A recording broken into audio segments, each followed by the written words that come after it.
Good afternoon, ladies and gentlemen, and welcome to another episode of the Daily Friend Wrap. I'm your host, Lorimer, today joined by Hermann Pretorius.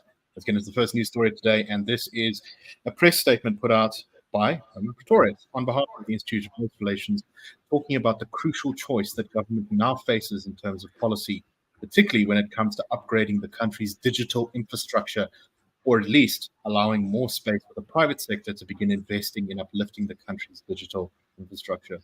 Hermann, do you want to tell us a little bit about this press release you've put out and the issue that you're discussing?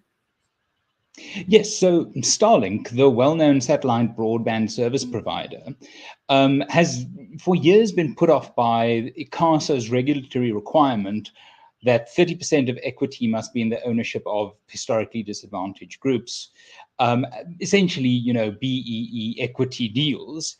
And this is just tragic because Starlink is, I think, a reliable and innovative provider of connectivity services that in a country like South Africa that desperately needs connectivity for skills development, for service offerings, for a whole range of reasons, South Africa could benefit from better connectivity.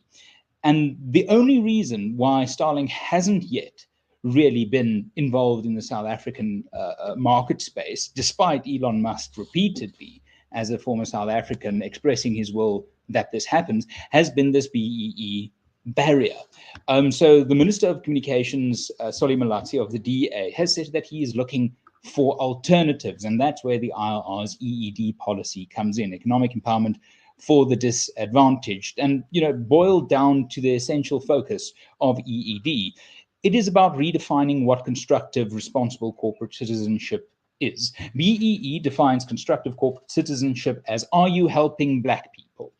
But EED reframes the question, saying that, of course, we should be socially responsible in how we have corporate engagement, but how about redefining what that means? Not saying, are you hiring Black people, but are you treating your workers well? Are you hiring people from South Africa? Do you have investments in South Africa? Are you paying your taxes? Are you attracting investment from overseas? Are you importing, exporting according to your market space? So it is much more about making sure that responsible, constructive corporate citizenship is rewarded and acknowledged, making sure that those things that good companies chase, they get explicitly rewarded for in our tender and contract system, rather than this perverse nonsense of BEE that has been counterproductive, the gateway to massive corruption, enormous in terms of money loss, trillions of rand lost through compliance costs and procurement inefficiencies. So this is a hopeful moment. The GNU can choose to knock the first little crack into the BEE facade, and that would be a great argument. It would be showing that when push comes to shove, ultimately, what we need is value for money for South Africa rather than clinging to a 20 years old failed policy. Right, and opening up the space would make data costs slightly cheaper for many South Africans, meaning that many poorer people would be able to get into the reliable internet space. It would also help more rural communities because think products like Starlink provide basically connectivity to the internet regardless of where you are without much infrastructure. So that means that many small towns in South Africa might benefit from sort of remote workers who might move there. Yes. I mean, I personally considered actually moving to a very small town in the Northern Cape for a while, but was ultimately held back by the lack of reliable internet. If Starlink was available, I may well have moved there, and that would have definitely helped the local economy. And that could be repeated many times across the whole country, with many South Africans eager to get out of the big metros and looking perhaps for slightly cheaper, more quiet lives in this beautiful South African countryside. So good for the poor, good for the rich, good for pretty much everyone. And so I think we should definitely embrace this. Okay, let's move on to our next story. And this is about the former public protector, Busisiwe Mkhwebane, who has announced that after joining the EFF not that long ago, she is now quitting the EFF. I'm not sure entirely where she's going or what her plan is, whether she's going to be joining MK, leaving politics entirely, or something else. Mkhwebane announced on X, formerly Twitter, that she had resigned from the EFF, posting her resignation letter, which she had sent to EFF leader Julius Malema. Just weeks ago, she was denying she was under had no intentions to leave the EFF. But she said, "Today I'm saying goodbye to you fighters. After careful consideration and talking to my family, they advised and felt I needed to go away, spend time with them, rest, and continue the fight for the vulnerable where possible." She spent a lot of the time complaining about how she was the greatest victim in South Africa. She said, "I've encountered challenges and felt let down by the South African judiciary, parliament, executive, and more especially the mainstream media who have been tasked to target and attack my character. Each step seemed more daunting than the last. I found my strength dwindling. This is exactly what they wanted, to suffocate, humiliate, and treat me as less of a human being." She went on to say, "My family was attacked. My mother, who later passed away, never knew peace after journalists harassed her. I survived many attempts where there were plans to take my life." She's essentially blaming journalists, I guess, implicitly here for the death of her mother. Anyway, so ends, at least for now, the tale of one of South Africa's most incompetent legal minds, who I think brought an enormous amount of disgrace to the Office of Public Protector, losing many court judgments against her and just generally not being a good custodian of high public office. Herman, what do you make of this? Well, Mkhwebane, as you say, she made an art form of incompetence, and in that sense, we're going to lose a true artist. But what is quite clear is that she joined the EFF in October last year, and now she's gone. Ironically, after Julius Malema lost Floyd Shivambu and warned that there were further departures coming. And it's very difficult not to see her departure from the party within that context, especially given that she herself was on the MK party list that was leaked before the elections in March this year. So, I mean, I think that this is quite clearly an incompetent rat fleeing a sinking ship, trying to find a less sinkery ship. But what I would say that I appreciate fundamentally about Mkhwebane is she showed the ridiculous instinct of South Africans to design these hagiographic offices for people to be ridiculous and to be dangerous. Because Thuli Madonsela, widely seen as a competent public protector, was so loved and so admired that her office of the public protector, Chapter 9 institution, was essentially elevated to a high court in and of itself. In fact, the courts found that under Thuli Madonsela, the public protector's report should have the same weight as a high court judgment. A ridiculous idea, an absolutely moronic idea that goes well beyond the scope of what is a sensible functioning judiciary. So to have Mkhwebane follow up Madonsela with her particular flavor of uselessness was such a relief to people like me who think that Chapter 9 institutions, on the whole, except for, perhaps the IEC and the Auditor General and so on the whole, are only pain-relieving measures that protect South Africans against their own bad choices. In proper democracies, you don't have public protectors. You have parliamentarians that do their jobs. You have a national prosecuting authority that does its job. You don't have this extra add-on that is somewhere a feel-good measure. And I think Mkhwebane illustrated the folly of investing so much hope in personalities and the positions that they could hold.